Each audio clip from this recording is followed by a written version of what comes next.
The very first time I talked about the residential school, I said it was just like I had these skeleton keys, and I went through a door in my mind, and I would go to each door and I would open them, and this one was fear, and this one was low self-esteem, and this one was sexual abuse, and the list goes on and on and on. I remember the loneliness, the crying, and being witness to all the abuse around me. I feel like I've been dropped from the sky. Nobody around me, strangers around me. They don't know us, I don't know them. I don't know how to socialize. I don't even know how to love. I went through sexual abuse. I went through physical abuse, mental, spiritual. And I'll tell you, the one thing that we suffer the most is the mental and spiritual abuse that we carry the rest of our lives. My mother and father had 13 children, and every single one of us had gone to residential school. We know that there were thousands upon thousands of children who died in the schools. Some of them died when they ran away and couldn't make it home because of the harsh conditions that they encountered. We know that there were many who died in the schools because of illness and disease, and we know that there were some who died in the schools because of the abuse that they experienced. But we also know that there were many who did survive, and those survivors have experiences that we need to record.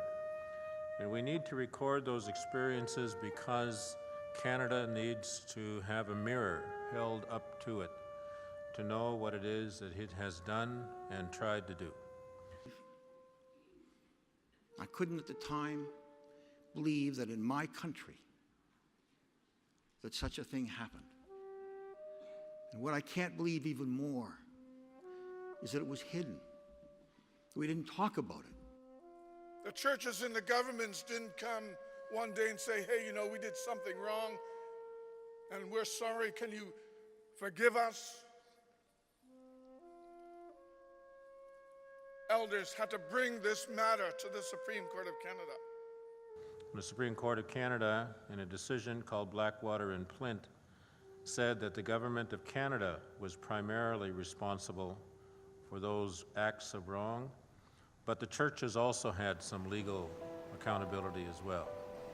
And after Nora and the other Shubenacadie survivors filed their claim, their class action on behalf of the Shubenacadie School, other survivors from other schools across the country began to file similar claims, similar class actions. And then over time, the survivors started to work together and cooperate with one another until finally that culminated in the National Class Action Settlement, the largest class action settlement in Canadian history, the largest historical redress settlement in the world.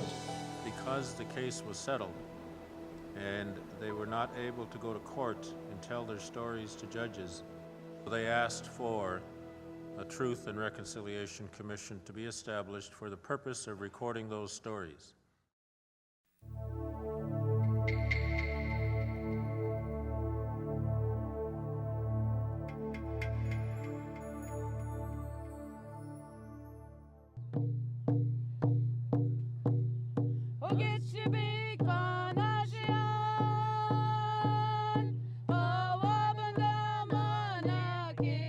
What you have when you're doing a pipe ceremony then is you have the whole universe looking in on you. To see all these people here, to know that you know, we're all of one mind. You know, everybody share their tobacco. The staff travel long ways, the different community rides all over South Dakota, North Dakota, and different areas out through the country. Two sisters passed away, and a brother that they went to residential school, so I'm riding for them. I'm a former residential school student. I was a student for 14 years. And actually, its significance for me in a way, personally, on a very personal level, is that the only friend I had growing up was a horse. And then being taken away to boarding school was also on a team of horses. So for me, it's a very important healing journey of my own. It was my honor to represent the commission at the beginning of the Unity Ride and now to welcome them into the Forks.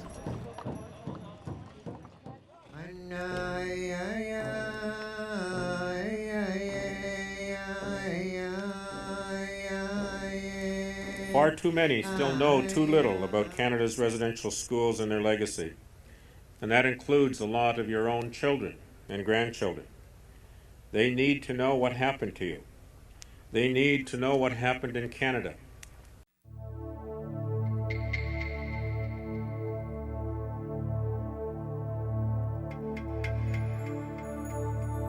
As a survivor of the Shubenacadie Indian Residential School, I am here to verify we were treated like a herd of animals. I saw children shivering in their beds because of the thin blankets. I saw girls forced to eat their own vomit. And my life will never be the same because of all the trauma and terror I experienced in that school system. And I used to look at the stars and I used to think, my mom and dad are seeing the same stars I'm looking at. I really, really was alone, lonely, scared. My scars started at the age of 5.5. Walking up the stairs and meeting the father of that church, him patting me on top of the head after I greeted him and saying, "Oki napi," because he was a male, so I said, "Hello, my friend." I never knew about hell, but that's where hell started for me. I was picked up by my ears and carried into the back office, stripped naked and beaten unconscious because I spoke the language of the devil. In the wee hours of the night, taken into a back room, stripped and repeatedly raped throughout the night and sodomized. And the whole time I'm told I'm not right, that I'm an animal, I'm a savage, I'm a beast. Everything inside of me died. Being raised in the trap line up to 5 years old, 6 years old, and then from the trap line to the residential school. Same day, I was expected to speak English. The temperament and behavior of the nun in charge was a learned behavior for me. The same harsh, controlling behavior they used, I used on my children. They can verify this for you. The guilt and shame I feel for the way I treated them is overwhelming at times.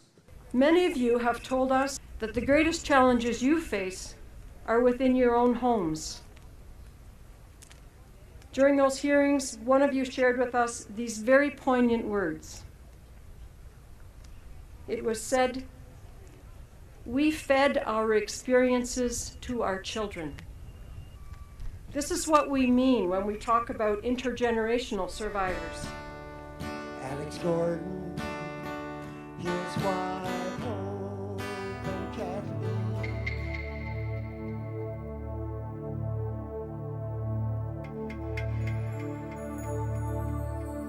The role of a witness on behalf of the Truth and Reconciliation Commission is to attend the gatherings, to hear the stories of survivors, to not only observe them, but to take them in, and then to take them out again and share them with as many people as possible.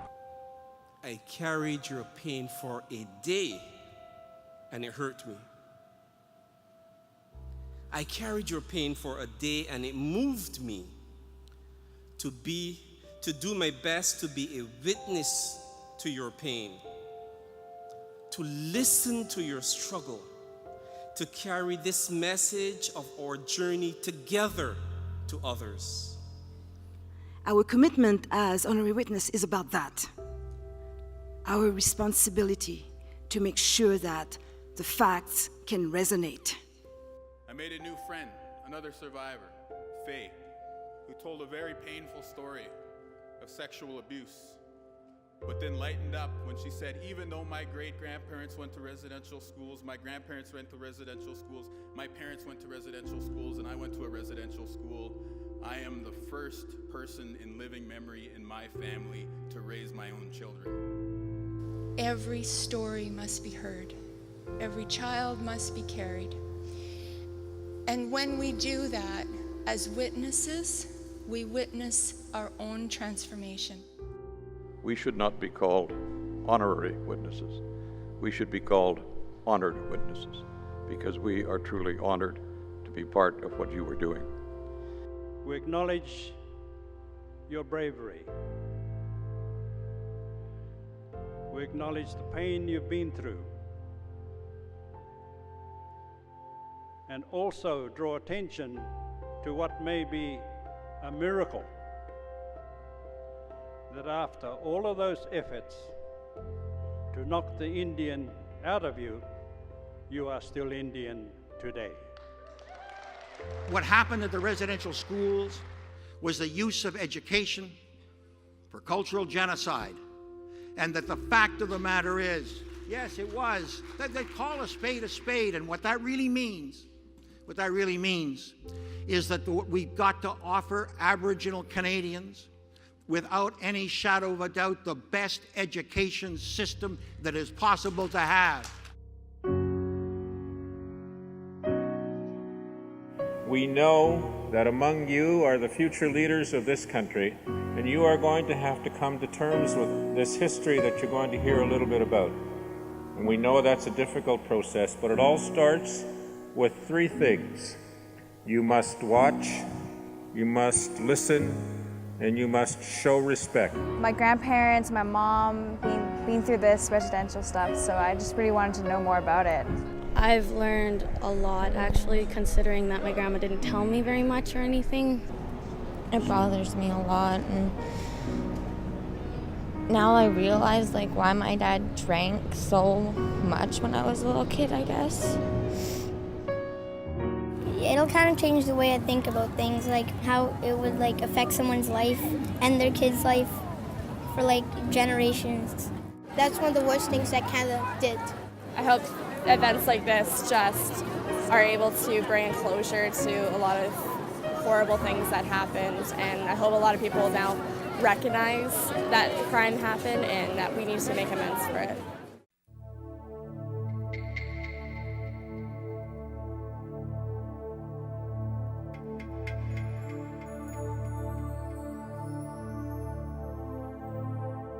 You will notice that the circle's open here. Today, I was moderating the Circle of Reconciliation. It's an opportunity to bring together survivors as well as signatories to the Indian Residential School Settlement Agreement to talk about reconciliation. Reconciliation to me is respect one another. That reconciliation has to come from the government and the churches, and when it comes from the heart, that's when it's going to mean something to all of us. Our institution failed to recognize or challenge the forced assimilation of Aboriginal peoples and the subsequent loss of their language, culture, and traditions. That was a grave mistake.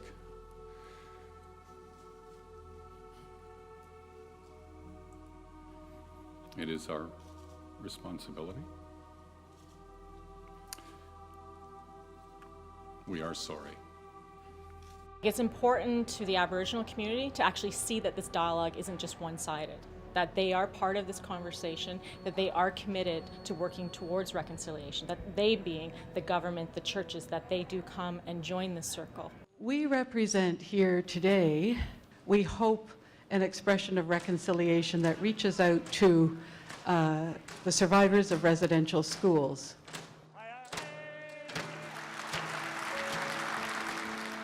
Our failures fill us with deep regret. But as we know, regret and apology is not enough. The test of that regret and that apology, we know, will be our actions in the days ahead. We are in the midst of a long and painful journey as we reflect on the cries that we did not or would not hear, and how we have behaved as a church. We travel this difficult road of repentance, reconciliation, and healing. We commit ourselves to work towards ensuring that we will never again use our power as a church to hurt others with attitudes of racial and spiritual superiority. Our generation must go forward to where we have not been, and that is the road to healing and recovery and rebuilding. Reconciliation is beyond just the survivors. It isn't just a story about survivors. It isn't just about us. It's about the country. It's about all Canadians. It's about the churches. It's about governments. And we will never be able to achieve reconciliation unless the country embraces this experience as theirs as well as ours. Reconciliation today requires significant changes in the relationship between First Nations, Métis, Inuit, the Crown, and all Canadians. They made treaties. They made treaties throughout this country that it was about mutual respect, mutual recognition, that we would share in the wealth and resources of the land, that we would eradicate the poverty that's already been mentioned here, that we would have fairness in education. If for 7 generations these schools sought to take away our language, our culture, our sense of identity, our connection with our treaties, our rights, should not education be the tool of freedom and reconnection for our people? We know that residential schools happened in many countries of the world, not just in Canada, but nowhere else has the issue been tackled and addressed in the way it has been in Canada. We owe that fact to the courage and the resilience of residential school students themselves. It's about us, it's about my brother, it's about the children that never came back.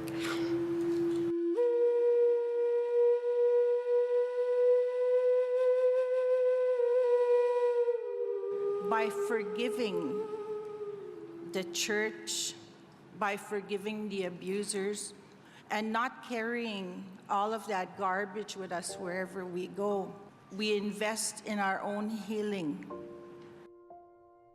People ask me, what do you expect to achieve?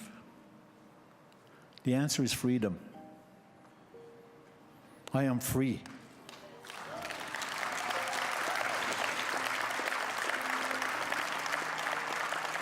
Forgiveness is not for the weak. When you forgive, you grow, you heal, but most of all, you free your heart and you free yourself of anger, grief, blame, shame, guilt. Because anger is a spiritual sickness. But when you forgive, you actually live. I'm proud to say that I opened those doors and I forgave.